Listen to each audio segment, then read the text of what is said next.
The night Nora Chen stepped in front of a moving car to save a stranger's child, she wasn't thinking about being brave. She was thinking about whether she'd left the stove on. That's the honest truth of it. She'd been walking home from her second job, the late shift at a diner on West 44th. The one with the sticky menus and the manager who always forgot to count her tips right. And her mind was somewhere between the gas burner she couldn't remember turning off and the electric bill sitting unopened on her kitchen counter. Then the little girl darted out between two parked cars, and there was a black SUV coming fast, and Nora's body moved before her brain had any say in the matter. She shoved the girl back onto the sidewalk. The bumper caught Nora on the left side, hip, ribs, shoulder, and she went down hard on the asphalt.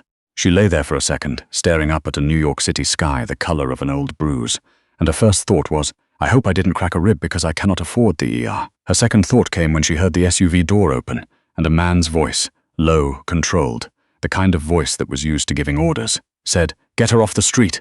Nora blinked. Two large men in dark suits were already crouching beside her.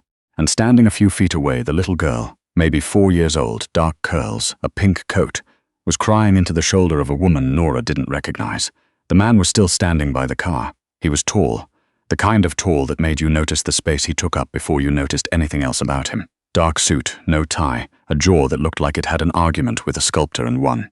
He was looking at Nora the way people look at something they haven't yet decided what to do with. "I'm fine," Nora said, mostly to the asphalt. "You're bleeding," one of the suited men said. "I'm aware." She tried to sit up. The pain in her ribs made that a short conversation, and she ended up accepting a hand she hadn't asked for, pulled upright by a grip that was surprisingly careful for someone who looked like he broke things for a living. The tall man walked toward her. Up close, he was somewhere in his early 40s, dark eyes, the kind of face that didn't give much away. He looked at her for a long moment, then at the little girl, still crying, then back at Nora. "That's my daughter," he said. Nora nodded. "She okay? She's fine?" Something moved across his face. Not quite softness, more like the shadow of it. "Because of you. She just scared me, that's all. I'm glad she's not hurt." Nora started to pull her arm back from the man who was still steadying her. "I need to get home." "You need a hospital." "I need to not pay for a hospital." She said it before she could stop herself, and then winced. Not from the pain, though that was also happening, but from having said something that honest to a stranger in a suit that cost more than her rent. The man didn't react the way she expected. He didn't look embarrassed for her or contemptuous or pitying. He just studied her face for another moment, like he was calculating something. "What's your name?" he asked. "Nora." He repeated it, like he was filing it somewhere. "I'm Dominic Caruso." She didn't know the name. Later she would learn that most people in this city would have known it. But Nora Chen spent her days working 2 jobs and her evenings keeping her younger brother from making decisions that would ruin his life, and she did not have much bandwidth left over for learning the names of powerful men. "Nice to meet you, Mr. Caruso," she said. "I really am fine. Please give your daughter a hug from me." She walked home. Slowly, and listing slightly to the left, but she walked. She didn't hear from Dominic Caruso for 11 days. In those 11 days, she went back to the diner, went back to the accounting temp job she did 3 mornings a week, called her brother Ethan 4 times, and discovered that she had in fact cracked a rib, or at least bruised one badly enough that breathing was a project, and that the urgent care clinic on her block cost $240 for an X-ray she was going to be paying off in installments until probably the fall. On the 12th day, there was a knock at her apartment door at 7:15 in the morning, which was not something that happened in her life, and she answered it in her robe, holding a mug of coffee like a weapon. The man outside was not Dominic Caruso. He was one of the suited men from before, the one with the careful hands, and he was holding a folder. "Mr. Caruso would like to offer you a position," the man said. Nora stared at him. "I have a position, a different one. He's prepared to be generous." She should have said no. She knew that in the way you know things that you're going to ignore anyway. She was 3 months behind on Ethan's care facility fees. Her rib hurt every time she laughed, and generous was a word she hadn't heard directed at her in longer than she cared to think about. "What kind of position?" she asked. The position, as it turned out, was looking after Dominic Caruso's mother. Eleanor Caruso was 73 years old, sharp as a letter opener, and she did not want Nora in her home. She made this clear in the first 4 minutes. "My son thinks I need a babysitter," Eleanor said from the armchair by the window of a Park Avenue apartment that had more square footage than Nora's entire building. She was a small woman with steel grey hair and the kind of posture that had probably been enforced by nuns at some point in her past. She was looking at Nora the way Nora's middle school vice principal used to look at students who'd forgotten their hall passes. I've told him I do not. He mentioned you've been having some difficulty with the stairs, Nora said carefully. I have difficulty with my son making decisions about my life without consulting me. The stairs are fine, okay. Nora set her bag down. What would you like to do today, Mrs. Caruso? Eleanor looked at her for a long moment. Are you going to argue with me? About what? About what I should and shouldn't be doing. The last girl argued. The one before her cried. The one before that quit after 40 minutes. I don't really have time to argue, Nora said honestly. And I almost never cry at work. What do you like to do in the mornings? There was a pause that Nora couldn't quite read. I like to read the paper, Eleanor said. Real paper. Not on a screen, I can go get one. Which one? Times. And they always give me the wrong section on top. I like Metro first, not sports. I'll make sure, Nora said. She went and got the paper. She made sure Metro was on top. It didn't make Eleanor like her, but it made her something other than actively hostile, and for the first week, Nora decided that was enough. She learned Eleanor's routines the way she learned most things, by paying attention and not making a big deal out of it. The paper in the morning, Metro first. Lunch at 12:30. Not 12, not 1, 12:30. The afternoon nap Eleanor would never admit was a nap, just resting her eyes in the armchair for 45 minutes while a nature documentary played on low volume. The way she liked her tea, which was complicated and specific and involved a particular brand of honey that had to come from a particular store 6 blocks away. Nora figured out the honey situation on her 3rd day and went and bought 2 jars without being asked. Eleanor accepted one of them without comment, but she stopped calling Nora the girl after that. Dominic Caruso came twice in the first 2 weeks. Both times, he arrived unannounced, moved through the apartment like a man who was always aware of the exits, and had conversations with his mother that stopped when Nora entered the room. He was polite to Nora in the way that powerful people are sometimes polite to people who work for them, correctly, at a distance, without any particular warmth. He asked once if she needed anything for her work with his mother. She said she didn't, he nodded, and left. She did not tell him about the rib, which was still hurting. She did not tell him about Ethan either, though he apparently already knew. She learned this when she found that 3 months of Ethan's care facility fees had been paid, anonymously, the week after she started working for Eleanor. She called the number she had for Caruso's assistant and left a message that she needed to speak with Mr. Caruso directly. He called her back within 20 minutes. The payment, she said, for the Millbrook facility. Yes, I didn't ask for that. No, he agreed. You didn't. Nora took a breath, which hurt. I appreciate the thought. But I don't want to be owed something. I can handle Ethan's fees on my own. There was a pause. You're 3 months behind. I'm working on it. Another pause, longer. Nora. It was the first time he'd used her name without her last name attached, and it landed differently than she expected. You ran in front of a car for my daughter. You have a cracked rib, and you're still showing up every day to take care of my mother, who I know is not easy. Let me do this one thing. She didn't have a response ready for that. She wasn't used to someone noticing, really noticing, what she was carrying. Fine, she said finally. This once. Thank you, he said and hung up. She stood in Eleanor's kitchen for a moment, holding the phone, and tried to figure out why that conversation had left her feeling more unsettled than the bruised rib ever had. Eleanor began, slowly and without ever admitting it, to soften. It happened in small moments. The first time Eleanor let Nora help her with the crossword. Not because she needed help, she was very clear about that, but because she wanted a second opinion on 14 across. The afternoon she asked Nora to sit with her through the nature documentary rather than going to do something else. The morning, she said, unprompted. You look tired. Did you sleep? Not great, Nora admitted. Your brother? Eleanor asked. Nora looked at her. She hadn't told Eleanor about Ethan. How did you? Dominic told me, Eleanor said simply. She turned back to her crossword. He tells me things he thinks I should know about people in my home. It's irritating but occasionally useful. A pause. How old is he? 26. What happened? Nora was quiet for a moment. This wasn't a conversation she had easily, or often. Car accident. 4 years ago. The brain injury. The doctors say he'll improve. And he really has. But the facility he's at is the one that actually knows how to help him, and it's... She stopped. It's a lot. Eleanor was quiet, looking at her crossword but not writing anything. He sounds like someone worth the trouble, she said finally. Nora felt something pull tight in her chest that had nothing to do with the rib. He is, she said. He really is. Eleanor wrote something in 14 across. Didn't comment on it. But the next day she asked to hear about him. What he was like before the accident. What he liked. Whether he was funny. He's hilarious, Nora said. And she meant it. And Eleanor listened to all of it.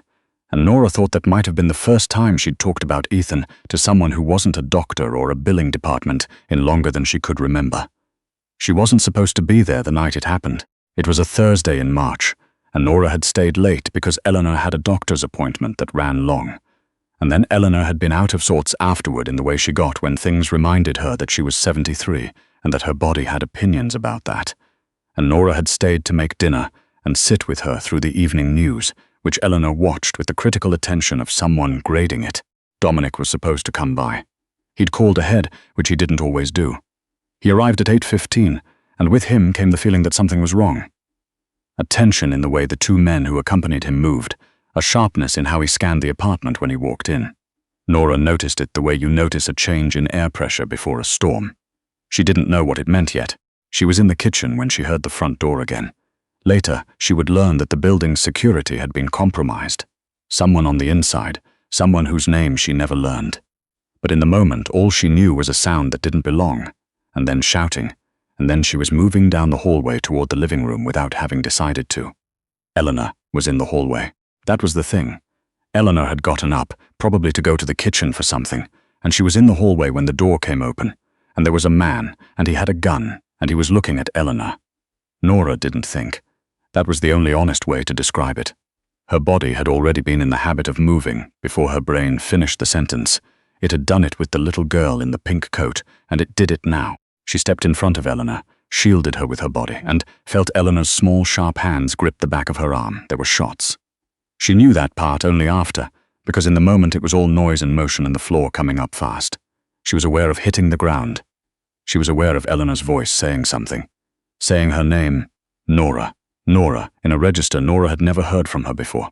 She was aware of Dominic's voice, loud, the control in it fracturing for the first time she'd ever heard.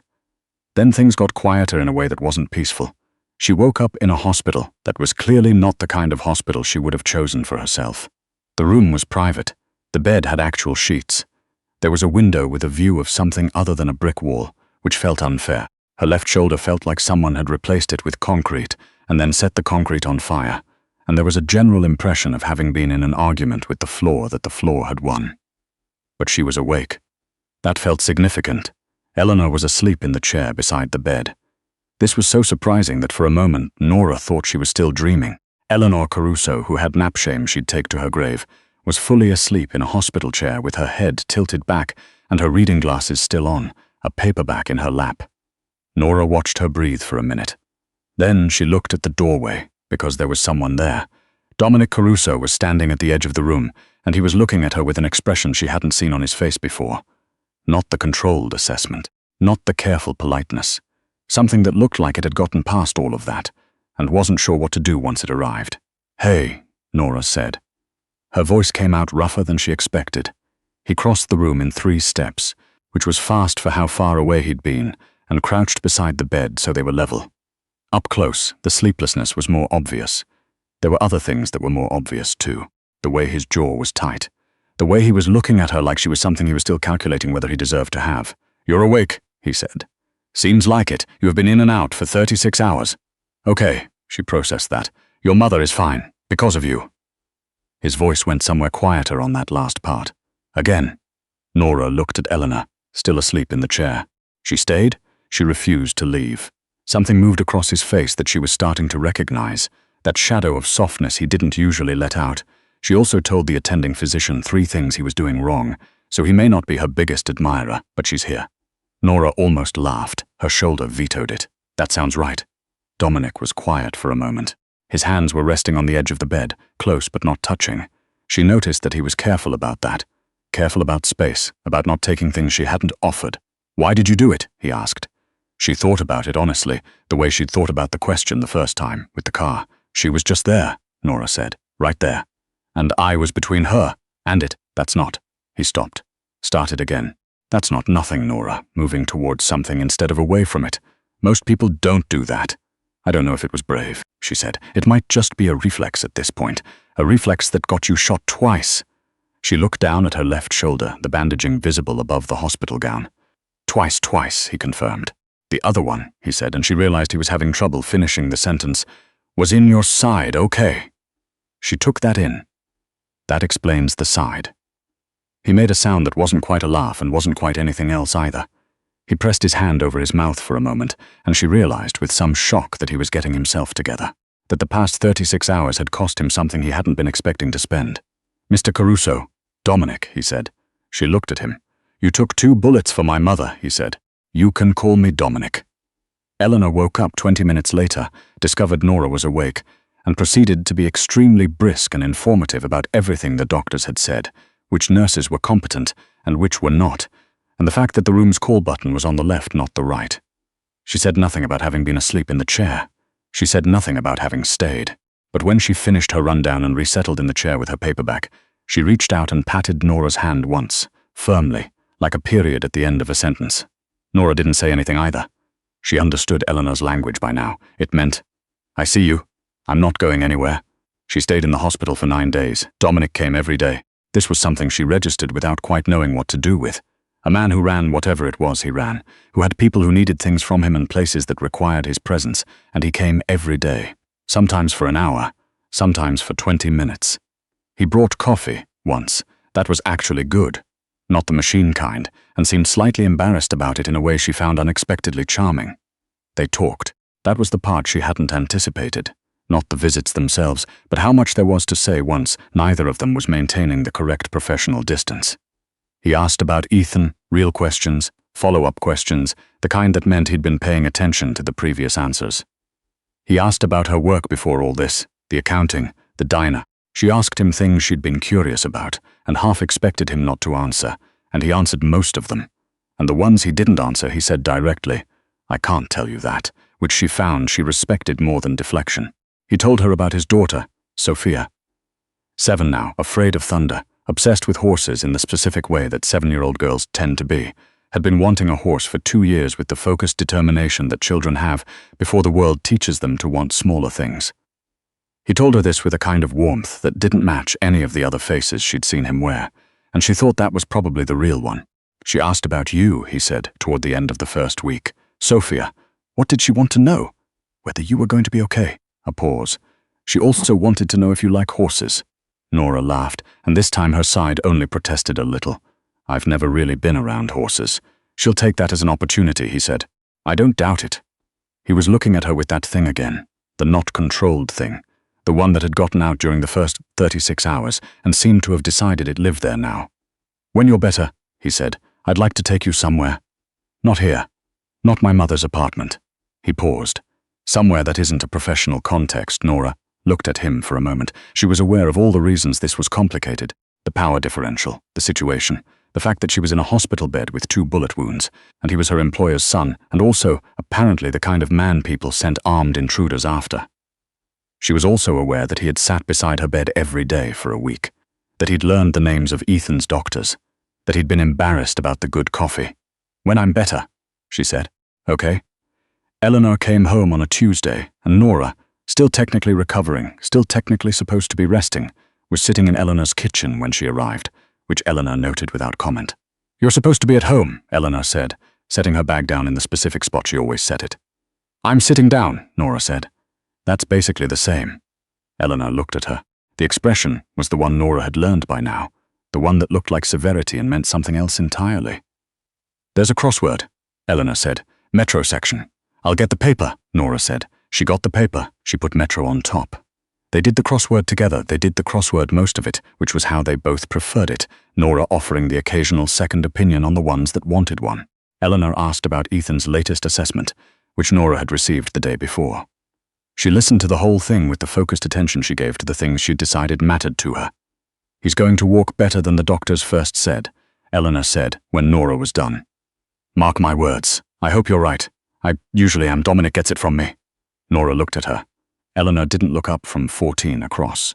"He's going to take you to that restaurant on the Upper West Side, the one he only goes to when he means something by it." She paused. "I'm telling you because you should know, not because you should be nervous. You've earned something good, Nora." Nora was quiet for a moment. "Mrs. Caruso, Eleanor," she said. "I think we're past Mrs. Caruso at this point, given everything." Nora thought about the chair in the hospital room, the hand pat at the end of a sentence. "Eleanor," she said. "Good." Eleanor wrote something in 14 across with the decisiveness of someone who had decided, and that was that. The restaurant was exactly what Eleanor had implied. Quiet, good, the kind of place where the lighting was kind and no one hurried you.